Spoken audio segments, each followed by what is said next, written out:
بسم اللہ الرحمن الرحیم۔ ایکسل سٹوریز کے معزز دوستو، السلام علیکم۔ دوستو، کہانیوں کے سلسلے میں پیش خدمت ہے صابر حسین راجپوت کی کہانی اتفاق تھا یا معجزہ۔ دوستو، کہانی میں ہم آگے بڑھنے سے پہلے آپ سے یہ ریکویسٹ کرتے ہیں کہ اگر آپ چینل پر پہلی بار تشریف لائے ہیں تو چینل کو سبسکرائب ضرور کریے گا اور کہانی کے آخر میں اپنے کمنٹس ضرور چھوڑیے گا کہ آپ کو ہماری کہانیاں کیسی لگتی ہیں، اور اگر آپ اپنی طرف سے کوئی رائے دینا چاہتے ہیں تو اس کے لیے بھی ہمارا کمنٹ باکس حاضر ہے۔ تو دوستو، آئیے بڑھتے ہیں کہانی کی جانب۔ میں بہت بوڑھا ہو گیا ہوں۔ اتنی لمبی عمر میں اپنے اور اپنے دوستوں کے اتنے زیادہ واقعات ذہن میں جمع ہیں کہ انہیں الگ الگ کر کے سنانا بعض اوقات مشکل ہو جاتا ہے۔ ایسا بھی ہے کہ ایک ہی قسم کے کئی واقعات اور حادثے زندگی میں دیکھے ہیں۔ بعض اوقات یہ آپس میں گڈمڈ ہو جاتے ہیں۔ اکثر واقعات نصف صدی سے زیادہ پرانے ہیں۔ بعض باتیں اچانک یاد آ جاتی ہیں تو خیال آتا ہے کہ یہ بھی ہوا تھا۔ میں عمر کے اس حصے میں داخل ہو چکا ہوں یہاں یہ بھی یقین سے نہیں کہہ سکتا کہ آپ کو کوئی اور کہانی سنانے کے لیے اس دنیا میں ہوں گا یا نہیں۔ آج 10واں دن ہے۔ میں اپنے خشک ذہن کو نچوڑ رہا ہوں۔ میں کوئی واقعہ یاد کرنے کی کوشش کر رہا تھا تو میرے بیٹے کے بچے نے آ کر مجھے بتایا، دادا ابو، رات کو ساتھ والے محلے میں 2 گھروں میں چوریاں ہوئی ہیں۔ بچے نے سنسنی خیز انداز میں مجھے دونوں چوریوں کی تفصیل سنائی۔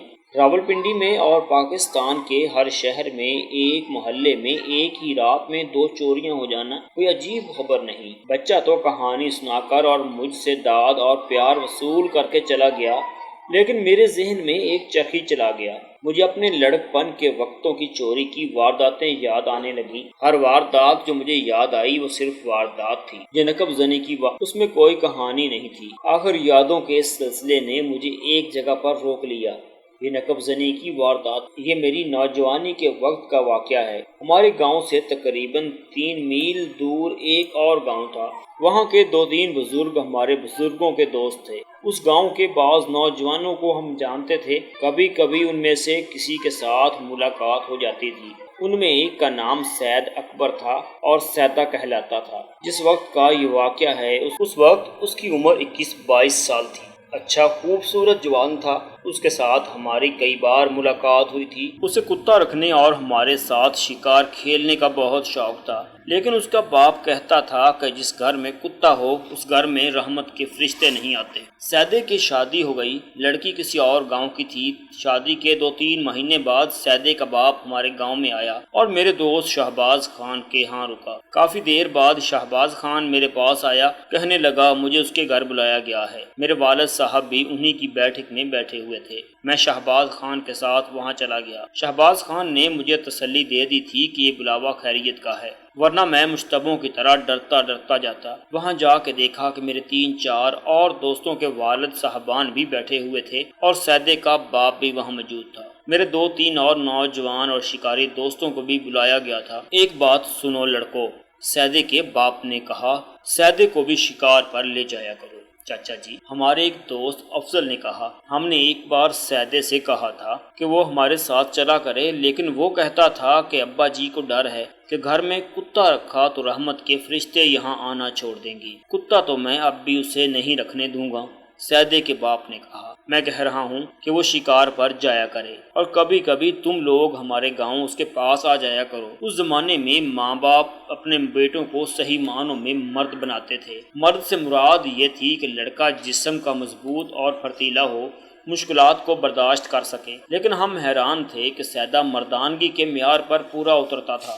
وہ قد آور جوان تھا۔ ایسا بھی نہیں تھا کہ اسے تاش کھیلنے کا چسکا پڑ گیا ہو۔ وہ بڑا اچھا گھوڑ سوار تھا، کبڈی کا بڑا اچھا کھلاڑی تھا، شرمیلا اور بزدل بھی نہیں تھا۔ پھر معلوم نہیں کیا بات تھی کہ اس کے باپ نے کہا تھا کہ ہم اسے اپنے ساتھ لگا لیں۔ دوسرے دن سیدہ ہمارے گاؤں میں آیا۔ اس سے پہلے بھی اس کے ساتھ کبھی کبھی ملاقات رہتی تھی۔ وہ زندہ دل نوجوان تھا، ہنسی مذاق کا عادی تھا۔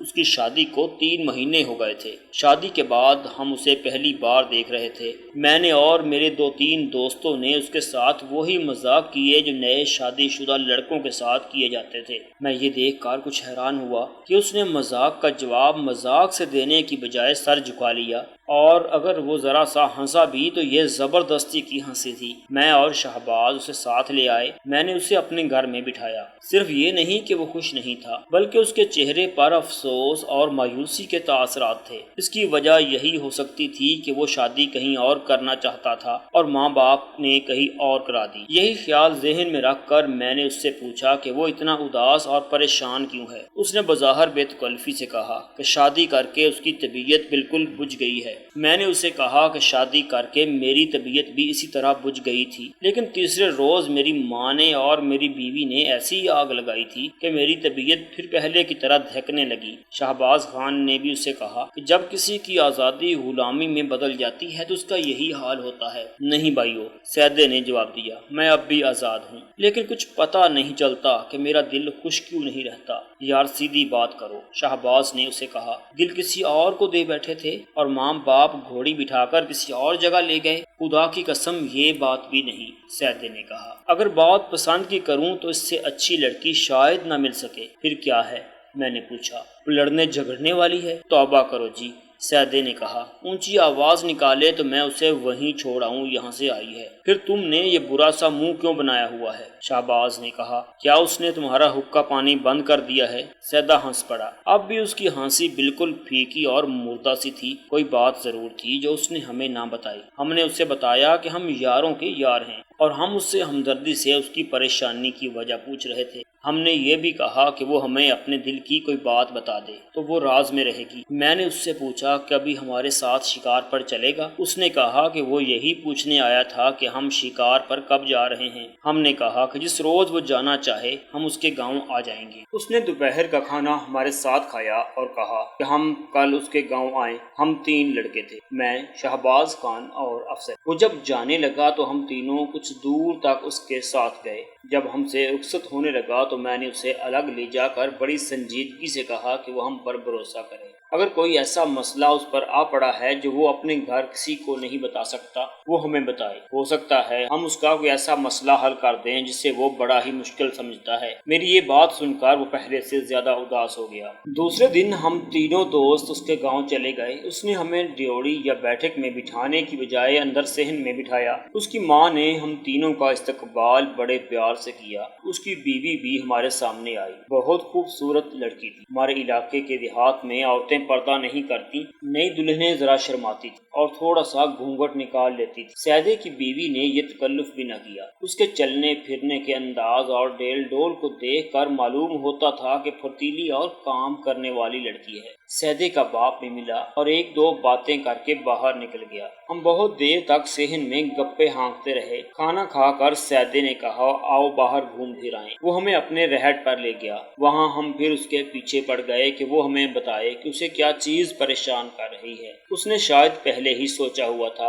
کہ وہ ہمیں دل کی بات بتائے گا۔ بات کرتے ہوئے شرم آتی ہے، اس نے کہا، لیکن اب یہ حالت جو میری ہو رہی ہے میری برداشت سے باہر ہے۔ معلوم نہیں میری پہلی عادتوں سے تم واقف تھے یا نہیں، میں اس طرح نہیں ہوا کرتا تھا جس طرح تم مجھے دیکھ رہے ہو۔ شادی کی پہلی رات جب میں اس کمرے میں داخل ہوا جس میں میری دلہن کو بٹھایا گیا تھا تو دلہن کو دیکھتے ہی میرے دل پر خوف بیٹھ گیا۔ پھر میں صاف محسوس کرنے لگا کہ میں اندر سے کانپ رہا ہوں۔ میں نے اپنے دونوں ہاتھوں کو دیکھا۔ یہ دیکھ کر میری طبیعت اور زیادہ گھبرائی کہ میرے دونوں ہاتھ بوڑھوں کی طرح کانپ رہے ہیں۔ میرا منہ خشک ہو گیا۔ وہ پوری رات اسی طرح کانپتے ہوئے اور ڈرتے ہوئے گزر گئی۔ دن کے وقت میں دلہن کو دیکھتا لیکن میری حالت بالکل صحیح رہی۔ رات کی اس حالت کا مجھ پر بہت برا اثر تھا۔ میں یہ سوچ کر پریشان ہوتا تھا کہ میری دلہن معلوم نہیں کیا سوچتی ہوگی۔ دوسری رات بھی میری یہی حالت ہوئی۔ تیسری رات بھی ایسے ہی ہوا تو میری بیوی نے مجھے اپنے پاس بٹھا لیا۔ میں اس سے اپنی یہ حالت چھپانے کی کوشش کر رہا تھا